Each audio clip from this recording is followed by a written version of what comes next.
A'udzu billahi minasy syaithanir rajim. Siapa yang pernah sakit hati ya? Nah, iya pernah sakit hati ya Pak. Sampai hari ini sakit hati. Ahibati fillah. Ada satu hari harta yang kita kumpulkan tidak berguna. Kekuasaan yang kita miliki juga tidak bermanfaat. Relasi, kawan, tidak ada faedahnya. Kapan? Tatkala bumi ini berakhir. Tatkala kita meninggal dunia. Allah Azza wa Jalla mengatakan yauma la yanfa'u malun wala banun. Pada hari di saat harta tidak berguna, anak-anak laki-laki juga tidak manfaat, illa man atallaha biqalbin salim, kecuali orang yang datang menjumpai Allah dengan hati yang selamat. Dulu kita di pondok itu belajar. Siapa yang pernah mondok? Banyak yang pernah mondok ya. Kita diajarin sebuah kata-kata, al-qalbus salim fil jismis salim. Dulu kita diajarin bahwasanya hati yang selamat itu adanya di tubuh yang sehat. Bener nggak? Kadang-kala kita lihat orang sehat nggak ke masjid, wah badannya keker. Pagi Ahad naik sepeda 30 kilo, masjid di sebelah rumahnya nggak nyampe. Ini badannya sehat, tapi hatinya nggak sehat. Atau memang dia nggak dengar panggilan hayya 'alas shalah. Boleh jadi. Jamaah rahimakumullah. Rasul sallallahu alaihi wasallam memberikan penjelasan kepada para sahabatnya tentang fungsi hati. Hati yang kita bicarakan jantung. Kita sedang berbicara al-qalbu, yang mungkin diterjemahkan dalam bahasa Indonesia hati. Sebenarnya al-qalbu dalam bahasa Arab itu apa artinya? Jantung. Cuma mungkin orang menerjemahkan dengan hati, yang dimaksud adalah hati sanubari yang ada di jantung. Bukan hati liver yang biasanya orang kena penyakit liver ya. Enggak, ini kita bicara jantung sebenarnya. Rasulullah sallallahu alaihi wasallam mengatakan dalam hadis yang diriwayatkan Imam Bukhari dan Muslim, "Ala wa inna fil jasadi mudghah. Idza salahat salahal jasadu kullu." Sesungguhnya di dalam tubuh manusia itu ada satu organ yang kalau dia baik, semua tubuhnya baik. Tapi kalau dia rusak, semua tubuhnya rusak. Apa organ itu? Al-qalbu. Dan hati ini kondisinya memang membingungkan. Dia suka bolak-balik. Bagaimana ikhlas ketika itu adalah amalan hati. Seringkali kita harus berjuang dengan hati kita sendiri. Kita berdoa, ya muqallibal qulub, tsabbit qalbi ala dinik. Wahai yang membolak-balikkan hati, tetapkan hatiku di atas agamamu. Dan para ulama ahli sunnah wal jamaah ketika mereka menjelaskan tentang al-iman, mereka mengatakan al-imanu qaulun wa amal. Iman itu adalah ucapan dan perbuatan. Ucapan apa? Qaulul qalbi, ucapan hati. Wa qaulul lisan, dan ucapan lisan. Hati kita emangnya ngomong? Pernah antum dengarkan omongan hati? Para ulama menjelaskan bahwasanya qaulul qalbi, ucapan hati itu adalah at-tasdiq, mempercayai. Kita percaya dengan hati kita. Kita yakin dengan hati kita. Itu ucapan hati. Qaulul lisan, asyhadu an la ilaha illallah wa asyhadu anna Muhammad Rasulullah. Itu seorang yang masuk dalam keimanan, hatinya harus percaya, lisannya harus mengucapkan. Kalau lisannya mengatakan asyhadu an la ilaha illallah wa asyhadu anna Muhammadar Rasulullah sallallahu alaihi wasallam, tapi hatinya tidak percaya, tidak ikut ucapannya lisan, apa namanya? Orang munafik. Orang munafik. Kenapa? Hatinya sakit nih. Allah Azza wa Jalla menceritakan tentang orang munafik ini, jamaah. Idza ja'akal munafiquna qalu nashhadu innaka la rasulullah wallahu ya'lamu innaka la rasuluh wallahu yashhadu innal munafiqina lakadzibun. Orang munafik itu kalau datang, dia berbaiat dengan Nabi SAW, mengatakan asyhadu annaka rasulullah. Benar, beliau Rasulullah. Tapi orang munafik bohong. Tapi kondisi orang munafik dari fisiknya jangan ditanya. Apa kata Allah Azza wa Jalla? Wa idza ra'aitahum tu'jibuka ajsamuhum wa yaqulu tasma' liqaulihim. Orang munafik itu kalau engkau ngelihat, oh, keren-keren jamaah. Takjub. Sahabat itu takjub dengan penampilan orang munafik. Kalau ngomong membuat orang terkesima. Padahal munafik.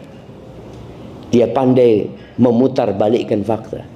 Di surat Al-Baqarah ketika Allah menyebutkan tentang sifat orang-orang beriman, sifat orang-orang munafik, sifat orang-orang kafir, ternyata Allah sebutkan sifat orang munafik lebih banyak daripada orang kafir. Kenapa? Orang kafir jelas. Jelas hadza Nasrani, hadza Yahudi, hadza Majusi, hadza Konghucu, hadza Buddha, jelas mereka. Tapi munafik ini sholat di masjid ini. Ada nggak orang munafik di sini? Afwan. Ada nggak kira-kira masjid apa namanya? Al-Furqan. Oh, Al-Furqan itu masjid pembeda gitu kan. Emangnya orang munafik kalau ngelihat Al-Furqan nggak jadi masuk? Di Masjid Nabawi mereka sholat.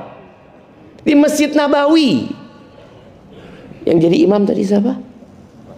Ustaz Rahmat. Ustaz Rahmat yang jadi imam di Masjid Al-Furqan. Di Masjid Nabawi imamnya Nabi Muhammad SAW. Sholat mereka di belakang Nabi SAW. Ngomongnya bagus, penampilannya indah, munafik. Maka tadi tatkala kita bicara hati, kalau hatinya baik, semuanya baik. Ini omongannya yang baik. Omongannya yang baik, penampilannya yang indah, hatinya ternyata enggak. Maka iman dikatakan qaulun wa amal. Tadi qaulul qalbi wa qaulul lisan. Qaulul qalbi itu mempercayai. Qaulul lisan tadi syahadat. Amal. Amalul qalbi wa amalul lisani wa amalul jawari. Artinya hati itu beramal. Makanya kata para sahabat ketika menceritakan Abu Bakar Siddiq, Abu Bakar tuh amalannya banyak. Tapi kalau amalan di luar itu kan kelihatan. Berapa sodakohnya Abu Bakar, berapa sholatnya Abu Bakar. Abu Bakar berangkat haji, Abu Bakar berangkat jihad. Itu sahabat tahu gitu. Tapi para sahabat menceritakan Abu Bakar tuh bisa mengalahkan semuanya dengan sesuatu yang ada dalam hatinya, jemaah. Apa amalan hati, jemaah? Apa amalan hati? Nah, zikir mah amalan lisan, subhanallah, subhanallah, lisan. Ikhlas. Terus apa lagi? Niat, cinta, takut, berharap, tawakal. Makanya tawakal itu amalan hati. Makanya kadang-kadang sama orang-orang ditabrakin sama nggak usaha gitu loh. Tawakal itu amalan hati. Usaha itu amalan fisik badan. Jadi jangan ditabrak-tabrakin. Jadi orang tawakal itu ya diem aja. Ya enggak. Ada perintah untuk usaha. Tapi hatinya percaya, yakin sama Allah. Dan menyerahkan sama Allah Azza wa Jalla. Lisannya mengucapkan Bismillahi tawakkaltu ala Allah. Itu lisan. Orang itu akan ketahuan benar nggak hatinya ini tawakal. Ketika Nabi Musa dikejar-kejar oleh Fir'aun, kemudian sampai ke tepi pantai bersama umatnya Bani Israel, itu di pagi hari, jemaah. Allah menceritakannya, falamma tara al-jam'an, ketika dua kelompok ini saling melihat. Artinya Fir'aun ada di belakang mereka. Sahabat-sahabat Nabi Musa ini ngelihat Fir'aun di belakangnya, ngelihat ke depan lautan, nggak ada perahu, nggak ada jembatan. Apa perkataan sahabatnya Nabi Musa? Qala ashabu Musa inna lamudrakun. Sahabat-sahabat Nabi Musa mengatakan, habis kita sudah, kita akan dibantai, kita udah ketangkap sama Fir'aun. Ini Fir'aun di sini. Apa kata Nabi Musa? Kalla, inna ma'ya rabbi sayahdin. Enggak mungkin. Allah yang memerintahkan kepada kita melakukan perjalanan ini. Bersama aku ada Tuhanku. Dia akan memberikan hidayah. Sudah sampaikah hati kita melakukan amalan itu? Tawakal sama saya, tawakal sama Allah. Padahal sebenarnya dia karena punya tabungan masih aman gitu. Aman lah sebenarnya. Jadi dia nggak tawakal. Dia itu karena punya tabungan. Maka sebagian orang itu Allah bikin habis semuanya. Karena dia belum hijrah seutuhnya kepada Allah Azza wa Jalla. Dia belum semuanya diserahkan sama Allah. Antum nggak melihat bagaimana para sahabat Nabi ketika hijrah dari kota Mekah ke kota Madinah, bawa apa mereka, jemaah? Rumah ditinggal, orang tua ditinggal, kadangkala bininya pun ditinggal, hartanya pun mungkin yang nggak bisa dibawa ditinggal, usahanya tutup. Berangkat ke kota Madinah, ngapain? Sudah menuju kepada Allah dan Rasul.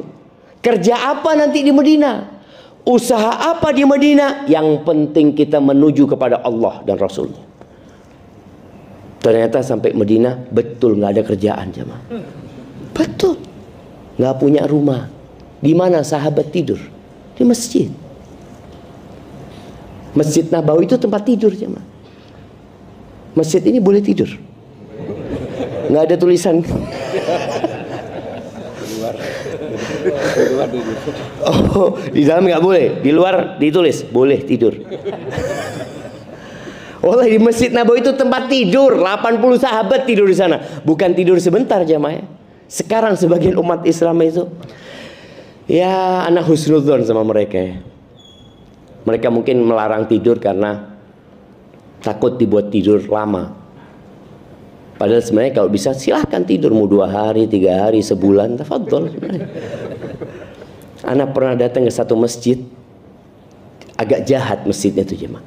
Dilarang selonjoran. Anak ngomong astagfirullahaladzim. Sampai kayak gini ya.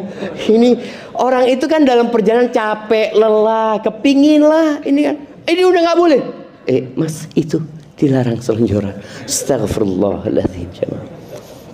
Maka kita lihat tadi bagaimana tawakalnya para sahabat Nabi. Sampai udah Antum tahu sahabat Nabi yang nikah dengan disuruh nyari cincin? Berani dia nikah, jemaah. Antum berani nikah? Ketika Nabi SAW tidak tertarik dengan wanita yang menawarkan dirinya, beliau sedang tidak ingin menikah. Sahabat ini mengatakan radhiyallahu ta'ala anhu, ya, in kana laysa laka biha hajah ya Rasulullah fazawwijni iya. Ya Rasulullah, kalau engkau tidak punya keperluan sama perempuan ini untuk menikahinya, nikahkan dia sama aku. Bayangin ya, gimana sahabat ini mengatakan itu dalam rangka yang menyelamatkan wanita ini, dan kondisinya jadi nyaman gitu loh, karena perempuan ini datang menawarkan dirinya kepada Nabi SAW untuk dinikahi. Apa kata Nabi SAW? Engkau punya apa? Kata dia. Nggak punya apa-apa.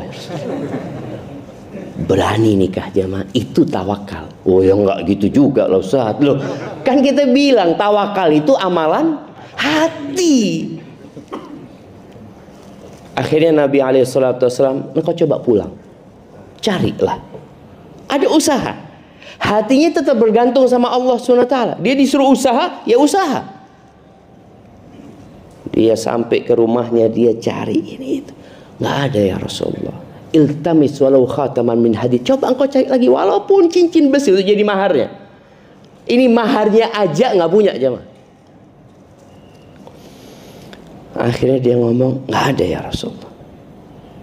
Dia masih berusaha. Gimana kalau sarungku ini ya Rasulullah? Bayangin. Ini kalau kita lihat hati orang yang beriman itu jemaah. Gimana kalau sarungku ya Rasulullah? Apa kata sahabat yang meriwayatkan hadis ini? Wallahi laisa ala atiqihi syai'. Demi Allah, di pundaknya orang ini nggak ada pakaian. Dia cuma punya sarung. Nggak ada pakaian atasnya, itu nggak ada. Apa kata Nabi SAW? Kalau engkau kasihkan mahar buat istrimu, engkau pakai apa? Tapi dia memang sudah. Dia akhirnya diam. Diam dia. Karena dia tahu sudah nggak ada. Lalu Nabi SAW bertanya, hal ma'aka syai' minal Qur'an? Engkau punya hafalan Quran? Punya ya Rasulullah. Dia sebutkan surat ini, surat ini, surat ini. Ya sudah, aku nikahkan engkau dengan dia, dengan mahar Quran yang kau miliki, untuk diajarkan kepada istrinya. Jemaah, gimana suami istri ini pulang ke rumahnya suami gak punya apa-apa jemaah? Ya apa ya ini suamiku, sarung aja cuma bawahan, atasan nggak ada. Tapi itu perempuan juga tawakal sama Allah. Ini Nabi yang nikahkan, sudah pulang. Rizki kalau masih punya umur, berarti masih ada rizkinya. Ingat, rizki dan umur itu jalan bersama jemaah. Rizki dan ajal ya. Makanya orang itu kalau rizkinya habis, mati, walaupun masih punya rumah, walaupun di rekeningnya dia ada banyak duitnya dia. Kenapa? Ajalnya udah habis, berarti rizkinya udah selesai. Maka seringkali kita melihat ada orang-orang sebelum yang sakit parah, subhanallah ya. Kemudian tahu-tahu dia sebelum meninggal itu sehat ya, dia minta ini, minta itu, macam-macam sama anaknya, dikasih, bahagia anaknya. Ternyata habis dikasih mati. Ya. Iya, dia hendak menghabiskan rizkinya. Sudah selesai rizkinya, mati. Maka tadi kita bicara amalan hati, itu terkadang, bukan terkadang, seharusnya lebih besar daripada amalan raga. Cinta kita, rasa takut kita kepada Allah, ya, tawakal kita, niat tadi. Amalan lisan apa? Zikir. Siapa yang nggak bisa berzikir? Subhanallah, subhanallah, subhanallah, subhanallah. Apalagi orang kalau zikirnya pakai tasbih. Boleh zikir pakai tasbih. Menurut pendapat yang benar atau yang lebih kuat, boleh zikir pakai tasbih. Tapi nggak usah dibawa keluar rumah lah.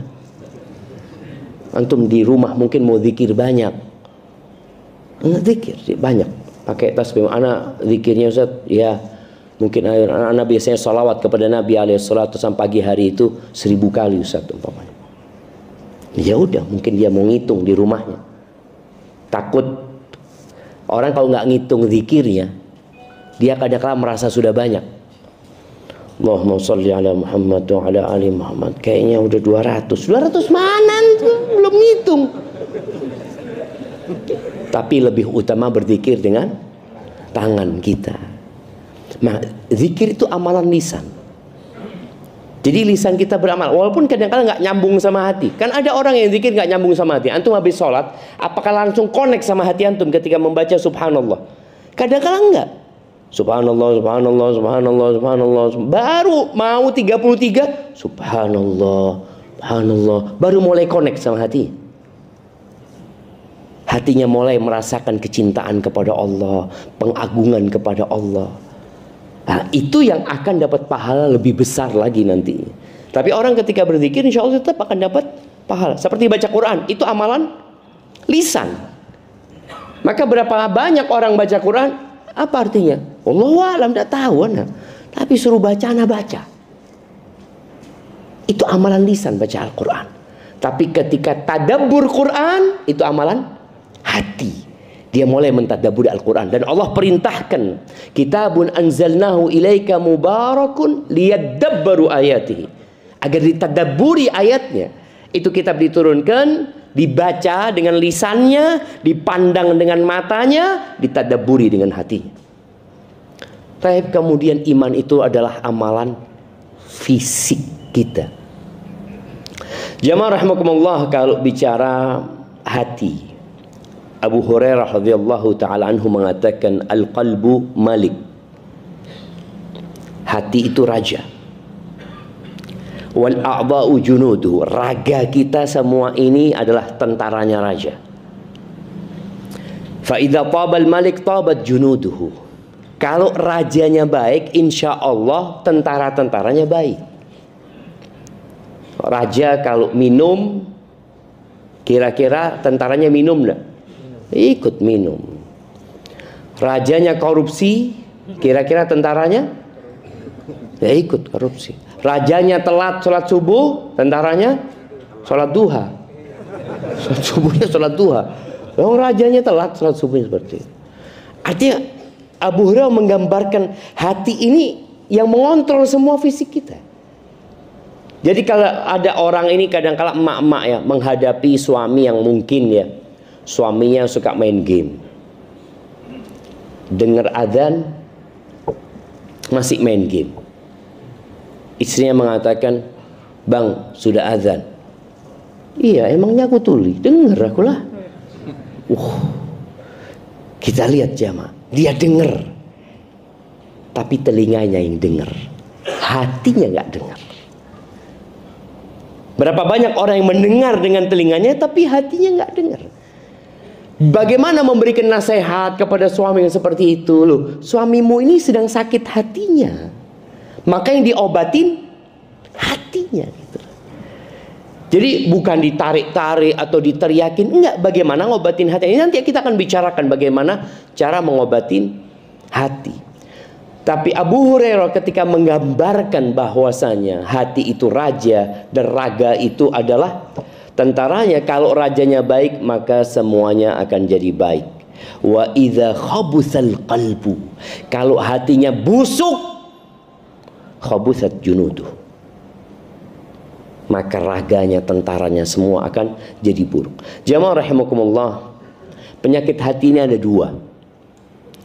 Ada penyakit yang rasa sakitnya langsung dirasakan. Langsung dirasakan. Makanya ada orang ngomong, "Ya Allah, sakit hati anak." Dia langsung merasakan. Ulama mencontohkan rasa sakit hati yang seperti sakit fisik sebenarnya, yang butuh obat.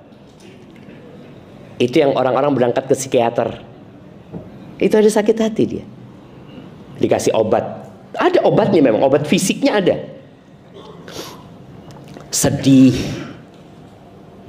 kecewa, itu sakit hati. Kemudian cemas, ada kekhawatiran yang berlebihan. Itu sakit hati yang kadang-kala obatnya kemana? Ya ke dokter. Ada obatnya itu. Tapi juga bisa ke ustadz. Karena rasa sakitnya orang ini langsung merasakan, ya Allah saya nggak bisa tidur, kata dia. Kenapa? Nggak tahu, kalau saya mau memejamkan mata itu takut gitu ya, khawatir, was-was, dia ya Allah nggak enak. Ini penyakit bisa diobatin dengan dokter, tapi sejatinya ada obatnya dalam agama kita juga. Mengobati kecemasan, mengobati ketakutan, depresi, stres, itu sakit langsung dirasakan oleh fisiknya. Ditambah kurus badannya, makan jadi nggak enak, ada berasa. Tapi ada penyakit hati yang kedua ini, yang orang itu nggak merasa kalau dia sakit. Bahkan tadi kayak orang munafik, sehat, nggak merasa sakit. Kalau dikasih tahu antum sakit, naudzubillah, jangan suudzon sama anak. Allah mengatakan tentang orang munafik apa? Fi qulubihim marad. Di hati mereka ada penyakit. Fazadahumullahu marad. Allah tambahkan penyakit itu tapi nggak kerasa. Makanya ada orang tersesat itu sakit hatinya sebenarnya, tapi enggak sih. Alhamdulillah anak nggak minum obat apa-apa, anak tidur enak, makan enak. Nah ini penyakit yang bahaya sebenarnya. Karena kalau penyakit yang dirasakan rasa sakitnya, insya Allah dia akan berobat. Makanya di antara doa yang diajarkan Nabi SAW itu tentang penyakit hati yang dirasakan itu, Allahumma inni a'udzubika minal hammi wal hazn. Ya Allah, aku berlindung kepadamu dari kecemasan dengan yang akan datang dan kesedihan dengan masa lalu. Karena orang kalau kena dua penyakit ini, apa yang akan terjadi? Dia nggak produktif. Apabila dia seorang istri, dia biasanya tidak akan menjalankan tugas-tugasnya terhadap suami, anak-anaknya, karena dia sedang, aku sedih gitu loh. Iya engkau sedih, tapi ada anak-anakmu ini. Karena ada orang yang ditinggal mati oleh suaminya. Kalau tinggal mati suami kadang-kala senang dia, nggak sakit hati, alhamdulillah ya Allah. Ada suami-suami yang memang ditunggu mati sama istrinya. Antum kan nggak merasa. Ada perempuan-perempuan yang curhat sama anak-anak, kepingin dia mati. Ngomongnya poligami. Allah, anak doakan mati dia sebelum poligami. Dan ada loh seorang wanita yang ngatakan sama anak, Ustaz, anak hampir dipoligami Ustaz, sama suami anak terus doa minta sama Allah, alhamdulillah mati dia Ustaz. Dicabut doanya sama Allah, nggak sempat poligami gitu. Iya, tadi ada orang yang sakit hati sehingga dia nggak produktif. Kalau dia sedih kemudian dia baca Quran, ya, dia dapat obatnya tuh. Dia cemas kemudian dia banyak berzikir, karena dengan berzikir hati akan menjadi tenang sebenarnya. Dia akan merasakan kebahagiaan. Tapi tadi ada penyakit yang orang itu nggak berasa kalau dia sakit. Nggak ada sesuatu beban dalam hidup dia. Dia nyaman aja. Seperti orang-orang kafir. Mereka dengan kekufurannya nyaman. Bahkan mereka membela kekufuran mereka. Bagaimana cerita Nabi Ibrahim dilemparkan ke api sama kaumnya. Selamat dari api neraka keluar. Kaumnya ada yang beriman? Nggak ada. Cuma Nabi Lut alaihi salam. Bagaimana Nabi Nuh alaihi salatu wassalam 950 tahun berdakwah. Tapi karena kaumnya merasa tidak sakit, maka mereka merasa nggak perlu sama Nabi Nuh. Tapi kalau sedih, cemas, orang kadang perlu dibawa ke psikiater. Ini gimana orang ini jadi seperti yang dulu. Tapi ada penyakit yang tidak dirasakan atau tidak menimbulkan rasa sakit di hati. Seperti apa jamaah? Seperti kebodohan, seperti kemunafikan, seperti keraguan dengan agama. Dan penyebab penyakit hati ini banyak. Yang pertama adalah kebodohan. Al-jahl. Makanya zaman sebelum Islam itu disebut zaman apa? Jahiliyah. Karena orang kalau sudah ditimpa kebodohan ini, maka semua penyakit hati itu akan mudah masuk kepada dia. Dia dengar orang ngomong seperti ini, percaya. Ingat PKI. Bagaimana? Kenapa kita bicara PKI? Kenapa jemaah? Karena ini bulannya PKI. Iya betul. Iya kan? Ya tinggal 8 hari lagi ya. Bagaimana orang-orang itu Muslim loh jemaah. Mereka kalau bicara secara agama, sebagian mereka Muslim. Tapi bagaimana mereka membela pemikiran komunis pada waktu itu? Karena dianggap sama mereka inilah yang bisa membuat rakyat merasakan kesejahteraan. Lupa bahwa Allah sudah turunkan Al-Quran. Tidak perlu kita pemikiran-pemikiran Karl Marx atau pemikiran siapa. Allah sudah turunkan Al-Quran dan Allah utus Nabi Muhammad SAW. Engkau mau cari petunjuk di mana? Maka orang kalau sudah bodoh, dia akan membenci kebenaran. Sebagian kita mungkin ketika belum hijrah,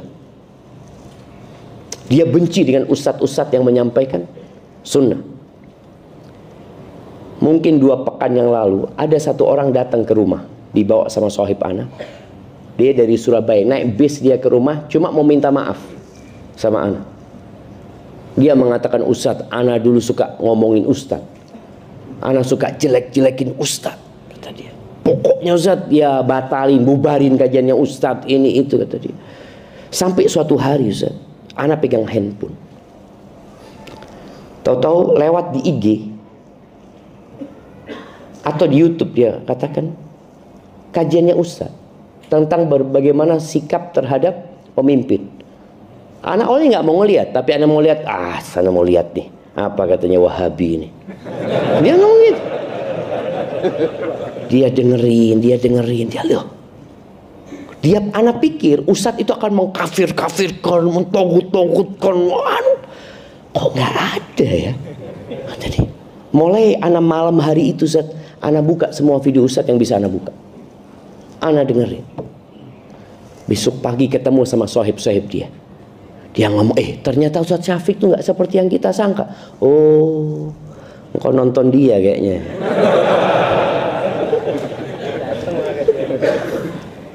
Di situ jemaah. Kebodohan ini memang membuat orang membenci.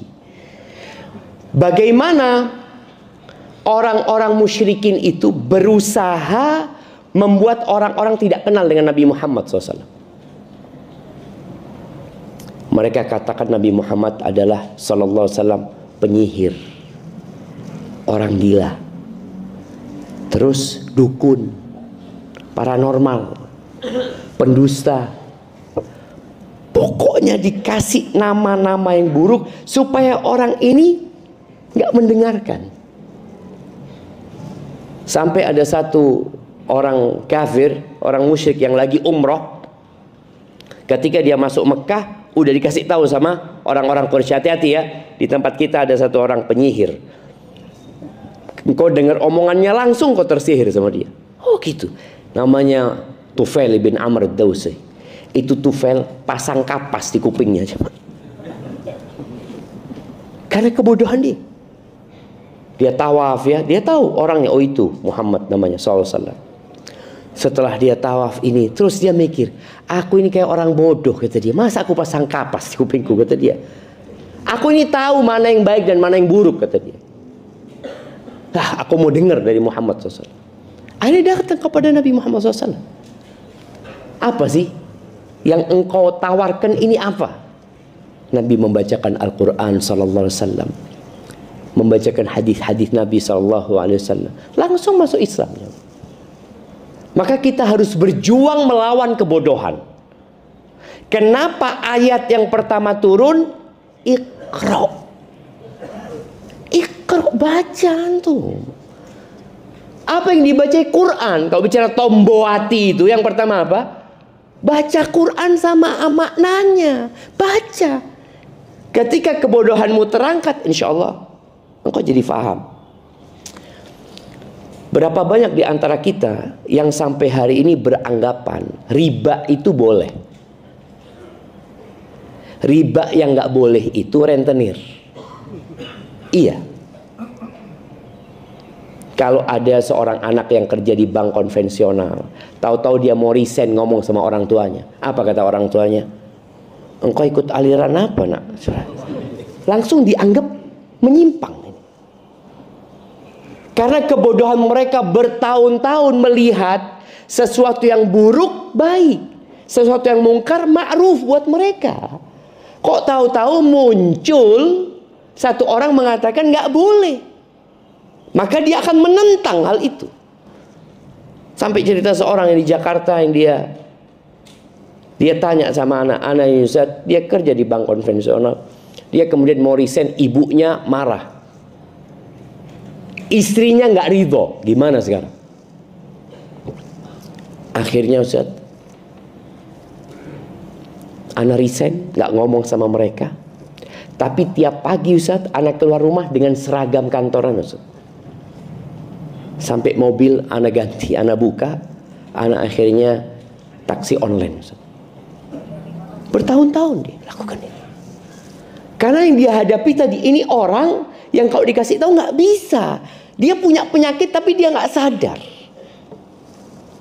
Makanya nanti penghuni neraka itu apa kata mereka? Lau kunna nasma au naqil, kalau dulu ketika kita hidup di dunia kami mau dengar. Kami mau dengar aja. Kemudian kami mau mikir. Yang disampaikan ini ada landasannya atau tidak? Kalau mau itu, makunna fi ashabis sa'id. Kita nggak akan jadi penghuni neraka. Cuma tadi mereka nggak mau. Baik, kemudian yang menjadi penyebab penyakit hati ini syahwat. Orang yang sekarang kita lihat banyaknya perselingkuhan di negeri kita. Jadi fenomena perselingkuhan ini fenomena gunung es jemaah. Yang muncul di luar itu dikit. Ketika Anda membaca pekerjaan yang rawan dengan perselingkuhan, ada 10 pekerjaan di situ jemaah. Yang pertama apa kira-kira menurut antum? Nah, nanti dilihat di Google kan. Kalau nggak salah, aku udah lupa ya. Kalau nggak salah yang pertama itu penerbangan. Nah, yang kedua itu kesehatan. Rumah sakit, ini itu. Artinya memang daerah-daerah yang rawan laki-laki dan perempuan itu berduaan, kumpul ini itu, ketawa ketiwi ya, ini itu. Enggak, hati anak bersih, enggak ada perasaan apa-apa. Anak cinta sama istri anak, masya Allah. Terus engkau kayak gitu, ya udah lingkungannya kayak gini. Betul sama orang sakit tapi nggak merasa. Karena memang nggak ada rasa sakitnya, yang ada kesenangan malah di hatinya. Ada bapak-bapak yang suka WA sama teman perempuan di kantornya. Ada di sini? Ada. Kadang-kadang istrinya tahu. Kata suami, ya Allah, teman kantor, nggak ada apa-apa. Cuma tanya gimana kabarmu ini itu. Ya kita kan sebagai sesama manusia harus memberikan perhatian lah. Apalagi dia janda, kesian. Ini jamaah, ini orang sakit hatinya, tapi nggak merasa sakit dia, makanya sulit kasih taunya. Kalau orang sakit hati kasih obat penenang, ini abang anak kasih obat penenang. Insya Allah abang minum ini nggak bangun lagi bang. Subhanallah. Iya itu syahwat itu. Kemudian syahwat itu bukan hanya syahwat kepada wanita, syahwat kepada kekuasaan, syahwat kepada harta. Kalau bicara kekuasaan, Orang menjadi penguasa untuk apa? Untuk cari harta? Atau harta untuk cari kekuasaan? Biasanya kita sering dengar harta, tahta, wanita. Ini syahwat semuanya. Dan Nabi SAW mengatakan, "Madhibani ja'i'an." Tidaklah dua serigala yang lapar yang dilepas di kandang domba. Gimana serigala lapar dilepas di dalam kandang domba, yang dombanya nggak bisa lari kemana-mana, lebih merusak daripada hirsul mar'i, daripada ambisi seseorang kepada jabatan dan kepada harta dalam merusak agama seseorang. Jadi rusaknya agama itu lebih parah kalau sudah ada ambisi harta dan kekuasaan daripada rusaknya tuh domba-domba yang dikirimin 2 ekor serigala yang kelaparan itu. Bayangin kalau serigala kelaparan ya, dia ngelihat domba, Masya Allah, dia makan ini dikit, lihat itu lari, dia gigit yang ini, lihat, wah Masya Allah. Padahal dia sebenarnya 1 ekor aja nggak habis mungkin jemaah.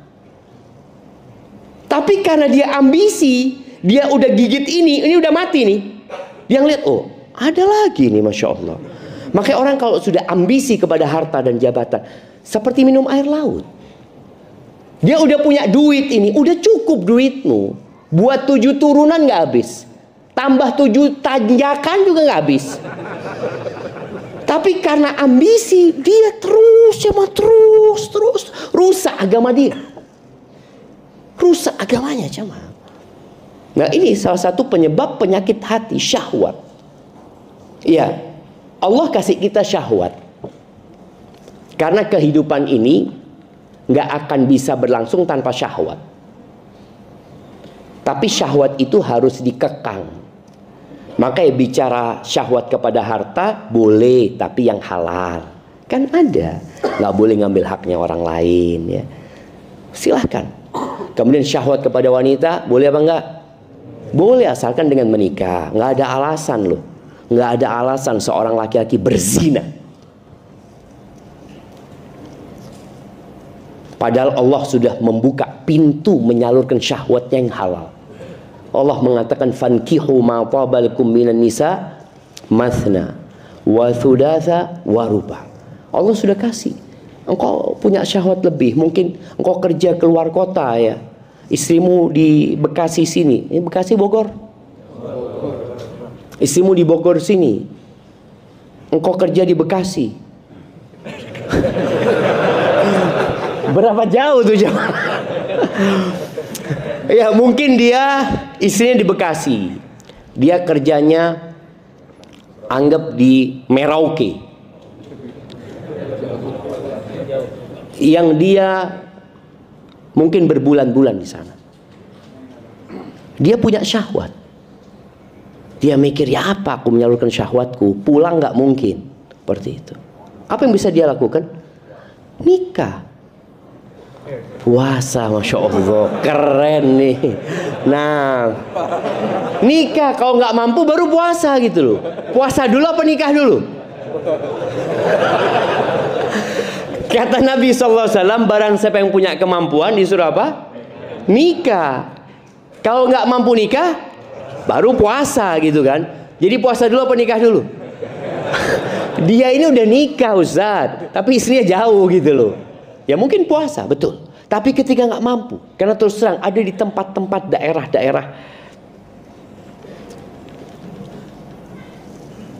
apa ya? Daerah pekerjaan tambang ini itu ya, yang jauh, mereka mungkin berbulan-bulan di sana. Di sana ada pelacur-pelacur yang memang melacurkan diri sama.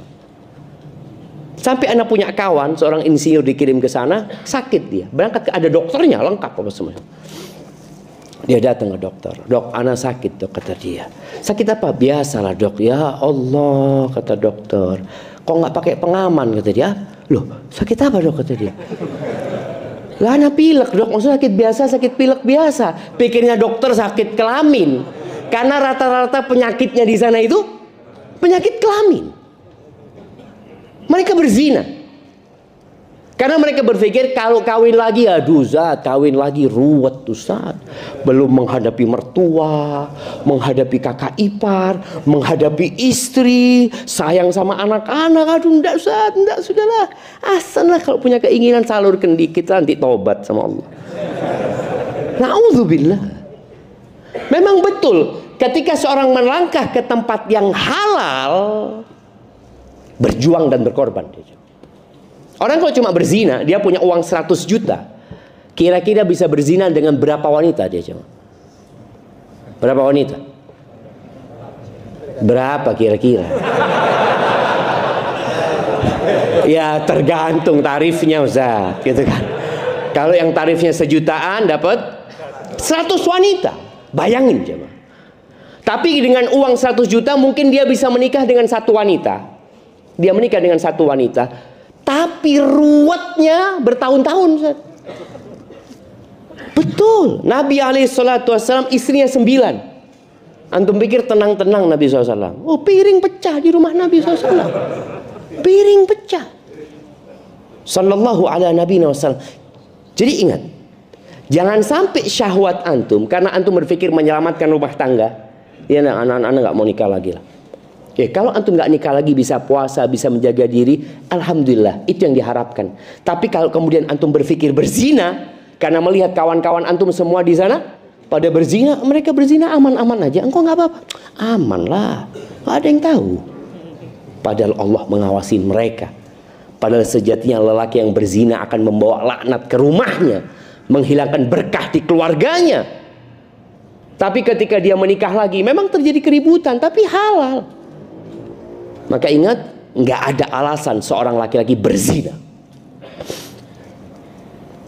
Ya Ustaz, istri ana nggak memberikan izin. Ustaz. Siapa izin? Istrinya yang mengizinkan jemaah. Antum boleh jadi sampai mati, yang nggak dikasih izin. Tapi kalau antum cukup satu, alhamdulillah. Jangan dibohong-bohongi sama temen. Antum kenapa nggak nikah lagi?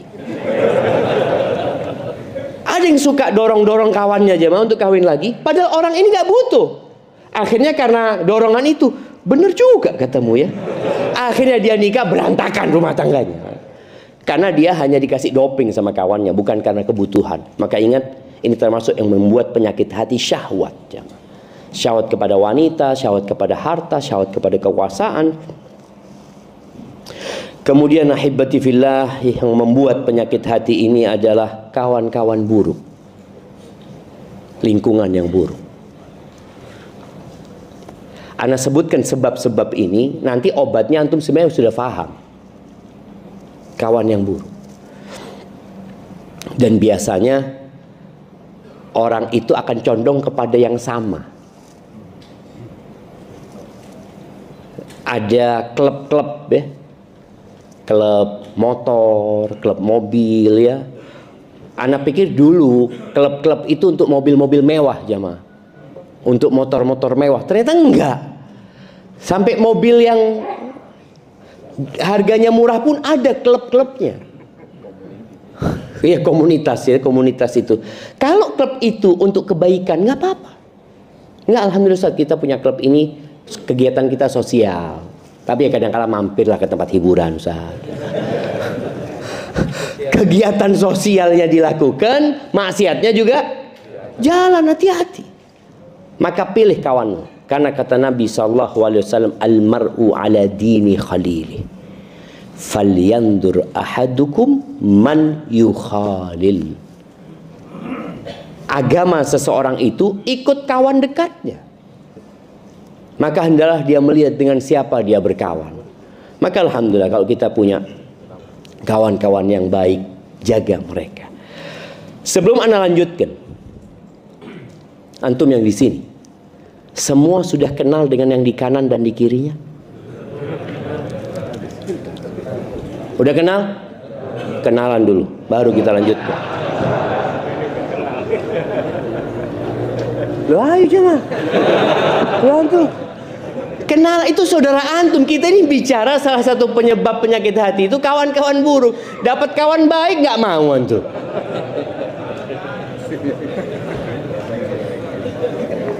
Bentar lagi anak akan tes, anak akan tanya, anak akan tunjuk, anak akan tanya, dia kenal nggak dengan yang kanan? Tanya siapa namanya, dari mana, apa pekerjaannya.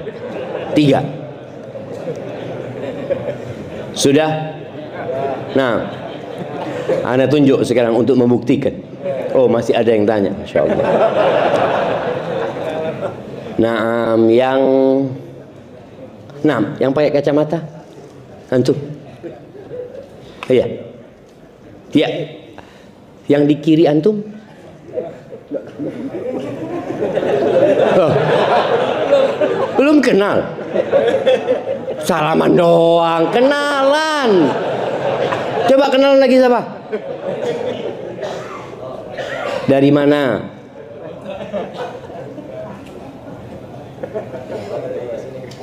Dari sini. Dari sini mana? Tapi kerjaannya apa? Udah tahu?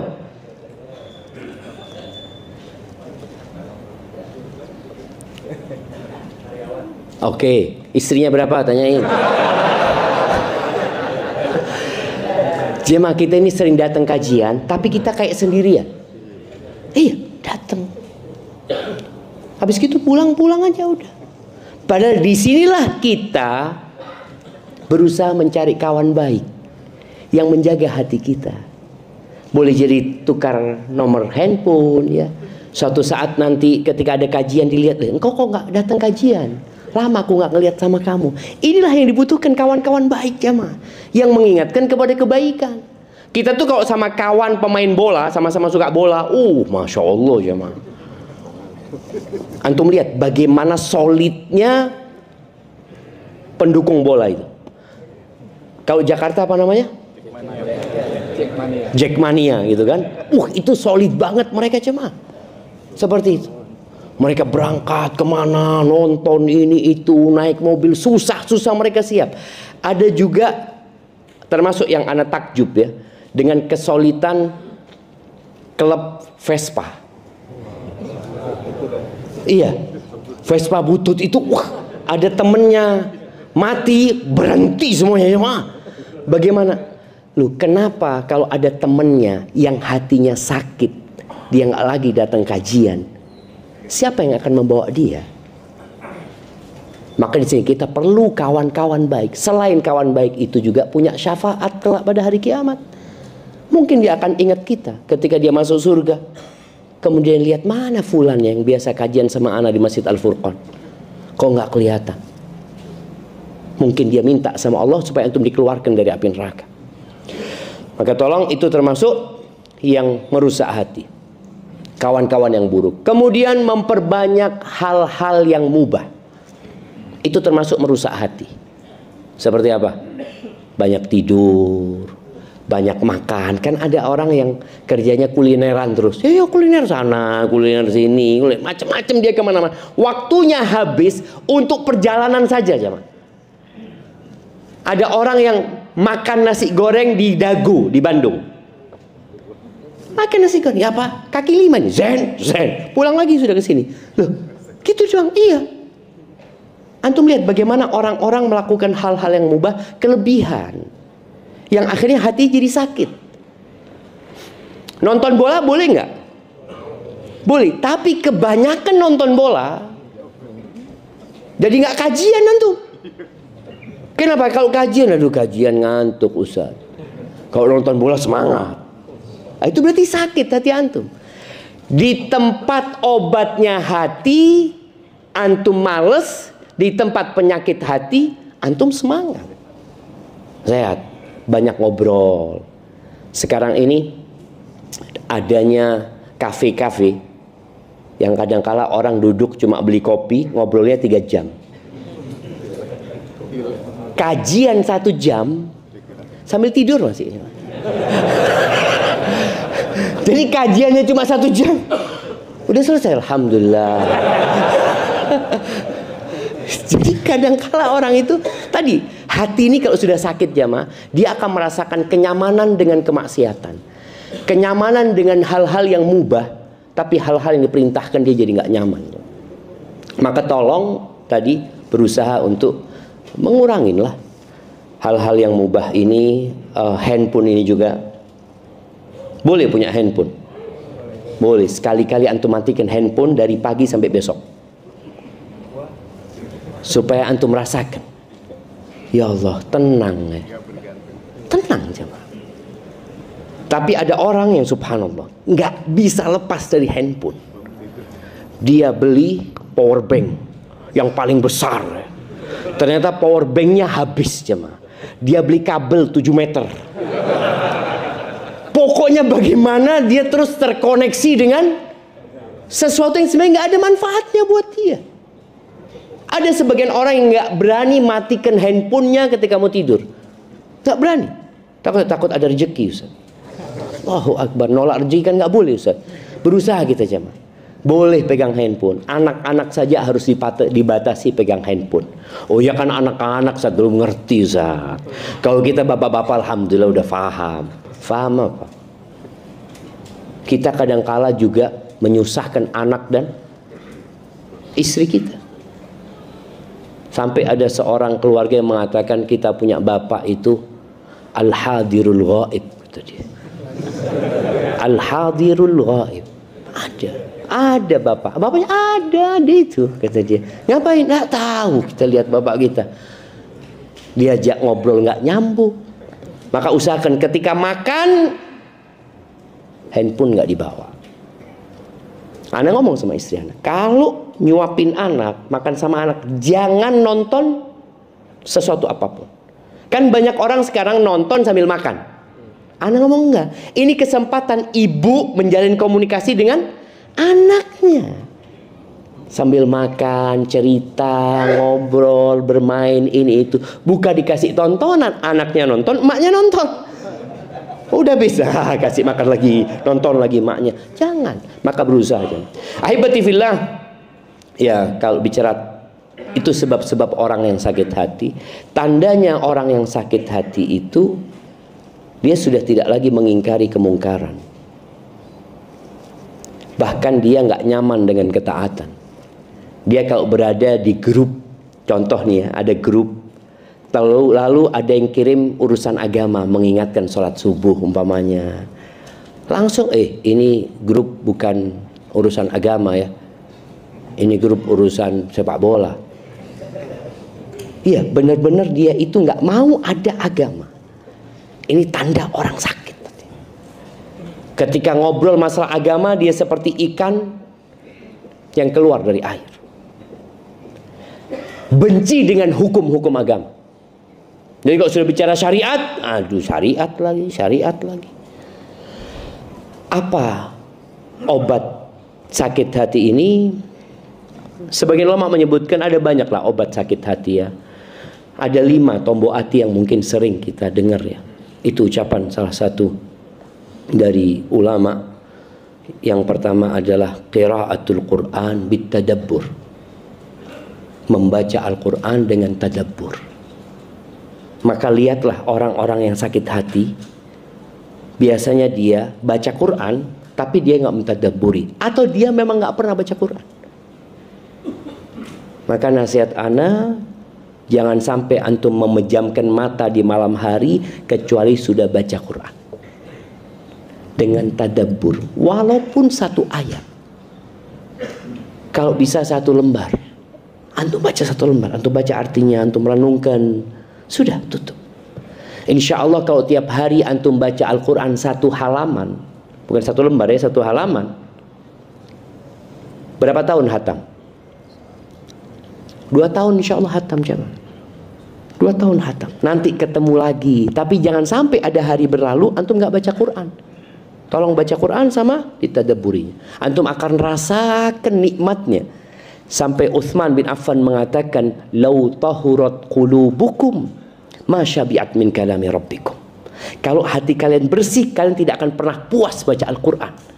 Sedangkan kita sekarang ini masih terbebani dengan baca Quran. Mau baca 1 juz aja, ya Allah, buka lagi, tinggal berapa halaman ya? Nanti beda halaman, lihat tinggal berapa halaman, ya Allah kok nggak selesai kata dia. Antum bisa lihat bagaimana Imam Syafi'i di bulan Ramadan hatam Al-Quran 60 kali jemaah. Anak mikir ya opo ya, gimana mereka bisa seperti itu? Ternyata hati masalahnya. Lu waktunya Ustaz, Allah kasih berkah di waktu ketika orang baca Al-Quran. Utsman bin Affan diriwayatkan bagaimana dia pernah sholat witir 1 rakaat masuk ke Masjidil Haram. Dia mulai dengan baca Al-Baqarah, ruku ketika membaca An-Nas jemaah. Dari habis Isya sampai hampir subuh jemaah. Nabi alaihissalatu wasallam sampai bengkak kakinya. Bagaimana cerita Hudzaifah bin Yaman ketika dia sholat di samping Nabi sallallahu alaihi wasallam. Kemudian Nabi baca Al-Baqarah. Rakaat pertama ini udah Al-Baqarah, pikirnya Hudzaifah ya mungkin 100 ayat ruku. Ternyata 100 ayat lanjut jemaah. Oh mungkin sampai selesai Al-Baqarah. Selesai Al-Baqarah masuk ke surat An-Nisa disebutkan di sana. Sampai katanya Hudzaifah, aku punya niat nggak benar sampai waktu itu. Kepingin niat mufarokoh, dia meninggalkan Nabi sallallahu alaihi wasallam. 1 rakaat baca Al-Baqarah, An-Nisa, Ali Imran. 5 juz lebih 1 rakaat. Kita kalau taraweh berapa juz di sini Ustaz? Taraweh kurang dari setengah berapa rakaat?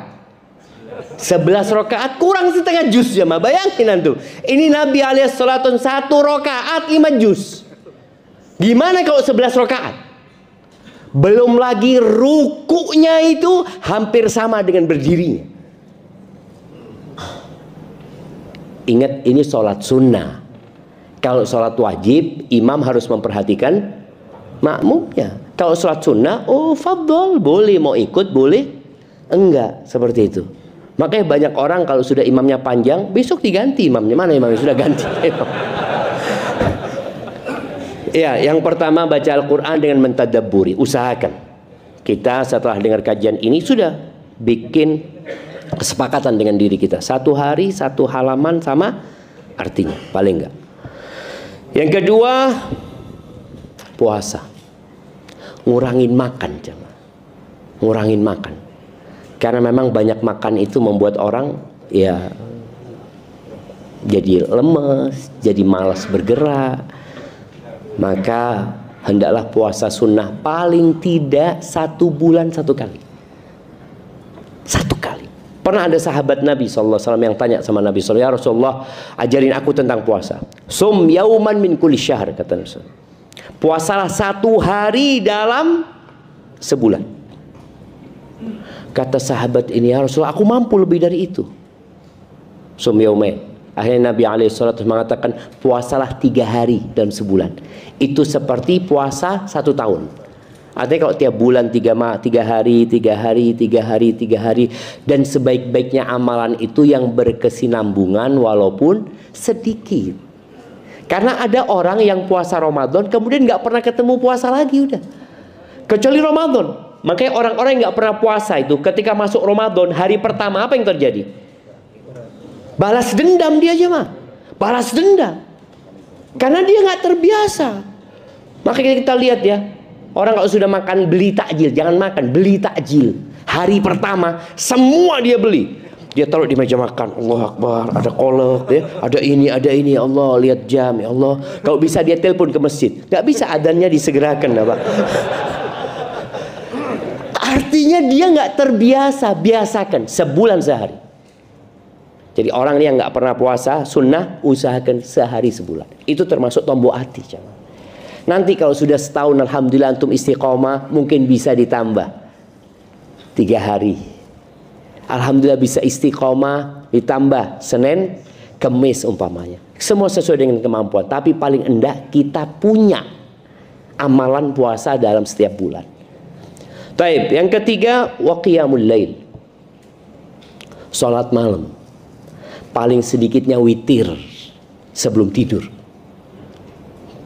Jadi antum sholat isya berjamaah di masjid, pulang kalau takut umpamanya nggak bangun, udah sholat witir. Nabi SAW mewasiatkan kepada Abu Hurairah radhiyallahu anhu untuk tidak tidur kecuali sholat witir. Sudah sholat witir. Jadi sholat malam antum. Tapi yang mampu lebih lebih lah. Umpamanya enggak aku mau sholat sebelum subuh, ya alhamdulillah lebih utama sepertiga malam akhir. Tapi ketika tidak mampu, udah sebelum tidur. Yang penting istiqomah.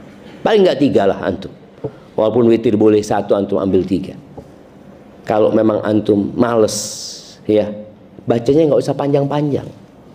Karena ada orang yang mulai awal sholat malam, kan boleh sholat sunnah buka Quran kan. Awal pertama sholat malam langsung baca Al-Baqarah. Kan katanya Ustaz Nabi baca 5 juz, ana coba. Akhirnya besok nggak sholat lagi antum. Enggak, pelan-pelan lah, pelan-pelan. Yang penting istiqomah dulu. Paling enggak sebelum tidur 3 lah.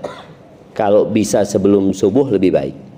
Kemudian yang keempat, berdoa di waktu sahur.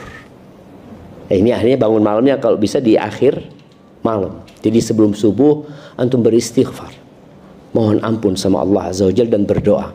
Allah mengatakan tentang penghuni surga, kata Allah Azza wa Jalla, wa bil ashari hum yastaghfirun. Di waktu sahur mereka itu istighfar. Kita lihat ya di negeri kita, bukan negeri kita, di banyak negeri sebenarnya. Ketika bulan Ramadan di waktu sahur itu malah banyak tontonan yang membuat orang lupa dengan sifat penghuni surga. Dia pikir puasa itu sahur, yang penting sahur makan. Enggak, sahur itu ada barokah. Bukan barokah makannya saja, barokah waktunya juga di sana. Kita nggak pernah bangun, kita lihat orang-orang yang nggak pernah bangun itu bangun untuk apa? Untuk makan, karena dia mau sahur, mau puasa dia. Tapi bagaimana dia menggunakan itu untuk berdoa. Kemudian yang terakhir adalah wa mujalasatus salihin. Ya kumpul sama orang-orang soleh lah.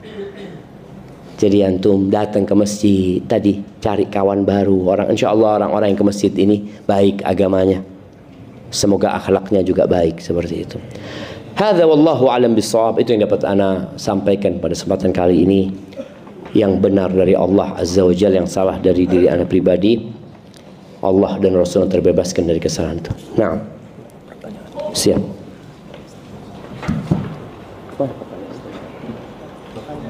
Oh, tanya jawab. Bismillah. Siap. Bismillah.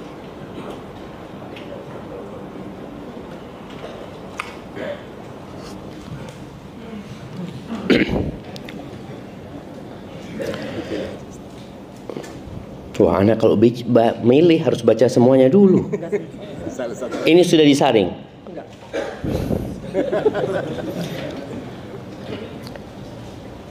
Assalamualaikum warahmatullahi wabarakatuh. Afwan Ustaz, izin bertanya. Saya seorang ibu tunggal dengan 3 anak. Yang dimana 3 tahun ini saya mengalami perjuangan yang begitu berat. Berbagai macam ujian yang saya alami.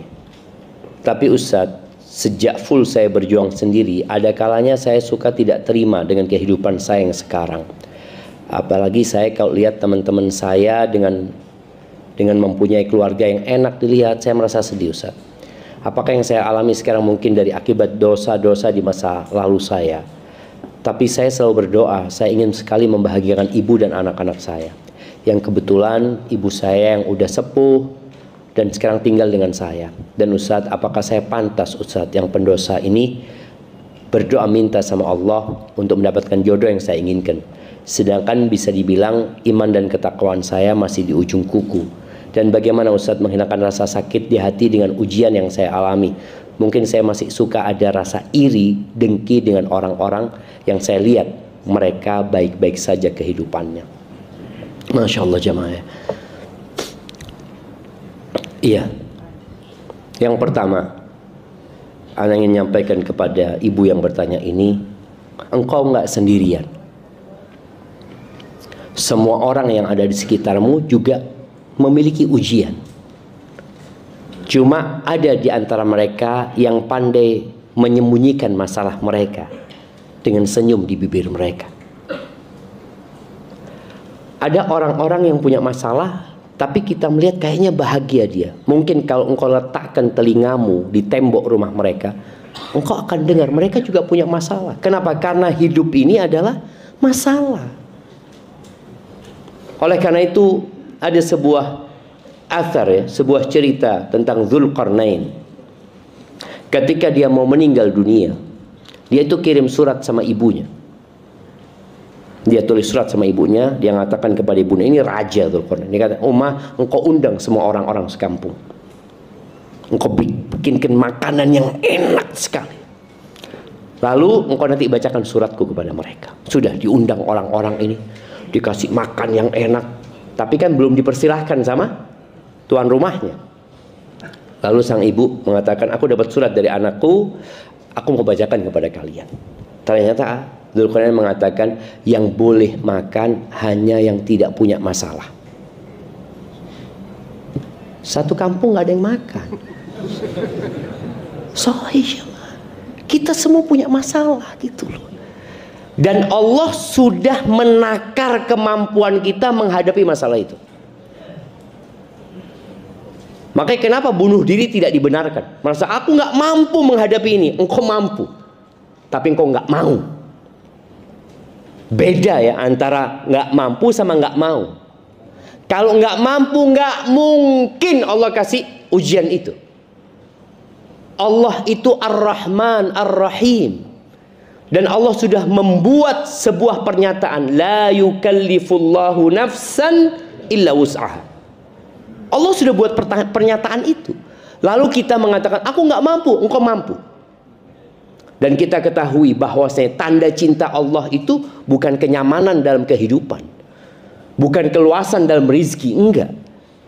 Bahkan kata Nabi alaihi salatu wassalam, idza ahabballahu 'abdan ibtala. Kalau Allah cinta sama hambanya, Allah kasih bala dia. Maka lihatlah bala ini sebagai tanda cinta Allah. Kemudian tadi harta tidak menjadi ukuran. Lalu jangan memandang kepada yang di atasmu. Jangan pernah membandingkan dirimu sama orang lain. Ini juga para orang tua. Jangan pernah membandingkan anaknya dengan orang lain. Walau dengan anaknya sendiri. Kau lihat tuh kakakmu. Jangan. Kau lihat, Masya Allah tuh anaknya tetangga kayak gini. Jangan. Kenapa? Engkau telah menanamkan kebencian dan kedengkian di diri anak itu. Kalau ingin membandingkan, bandingkan dia dengan dirinya sendiri. Engkau bandingkan dirimu dengan dirimu sendiri. Alhamdulillah aku lebih baik ya Allah. Alhamdulillah aku punya rezeki ya Allah. Alhamdulillah selalu. Anak dikatakan, nak, Masya Allah engkau kemarin bisa loh nak. Engkau insya Allah bisa lebih baik nak. Kemarin engkau hafal. Kemarin engkau melakukan ini. Jadi anak itu membandingkan dengan dirinya. Kenapa? Karena sebenarnya tadi ujian orang itu beda-beda. Kalau mau membandingkan, Nabi alaihissalatu wassalam mengatakan, unduru ila man huwa asfala minkum. Lihatlah kepada yang di bawah kalian. Wala tanduru ila man huwa fauqakum. Jangan melihat kepada yang di atas kalian. Fahuwa ajdaru an la tazdaru ni'matallah alaikum. Karena ini lebih pantas buat kalian dan akan membuat kalian tidak meremehkan nikmat yang Allah berikan kepada kalian. Nih perempuan yang tadi cerita. Kalau dia bandingkan dirinya dengan orang yang buta, dia akan tahu nikmat Allah Azza wa Jalla. Kalau dia bandingkan dengan seorang wanita yang ditinggal sama suaminya, kemudian dia stroke, dia akan tahu. Ternyata ya Allah banyak nikmat Allah sama aku. Engkau punya anak, Alhamdulillah. Ada orang-orang yang gak dikasih anak sampai mati. Dikasih harta, dia keliling ke sana, kemari. Gak dikasih anak. Allah kasih anak sama engkau. Maka jangan pernah membandingkan dirimu sama yang di atasmu. Sekali-kali datang ke tempat-tempat bencana. Datang ke rumah sakit yang terapi stroke. Datang ke sekolah orang-orang buta. Kita akan tahu, ya Allah, nikmatmu banyak ya Allah. Cuma memang manusia ini, kata Allah, wa qalilun min ibadiyas syakur. Sedikit dari hambaku yang pandai bersyukur. Dan ingat, kehidupan dunia ini adalah untuk beramal. Semua kesenangan akan berakhir. Tapi nanti di akhirat semua kesusahanmu akan dijadikan pahala kalau engkau sabar. Kemudian yang menjadikan orang itu kaya adalah hatinya, bukan hartanya. Makanya kata Nabi SAW, laisal ghina an kathratil arab. Kaya itu bukan dengan banyaknya harta benda, dengan banyaknya aset, bukan. Walakinnal ghina ghinan nafs. Kaya yang sebenarnya itu kaya jiwanya. Dia selalu mengatakan alhamdulillah, alhamdulillah ya Allah, Engkau berikan kepada aku yang tidak diberikan kepada orang lain, kepada yang di bawah dia maksudnya. Dan orang kalau sudah punya kaya jiwa itu qanaah ya. Apa kata Imam Syafi'i? Sebelum ucapan Imam Syafi'i, ucapan Nabi SAW. Nabi mengatakan alaihi salatu wassalam, irda bima qasamallahu lak takun aghnan nas. Ridhalah engkau dengan apa yang Allah bagikan untuk dirimu. Jangan lihat ke sana, untuk dirimu. Takun aghnan nas, engkau akan jadi orang paling kaya. Maka kata Imam Syafi'i, idza kunta dza qalbin qanu'in fa anta wa malikud dunya sawa'u. Kalau engkau punya hati yang qanaah, engkau dengan raja yang memiliki dunia ini sama. Bukan sama presiden ya. Enggak, presiden enggak punya apa-apa. Dia cuma punya gaji apa.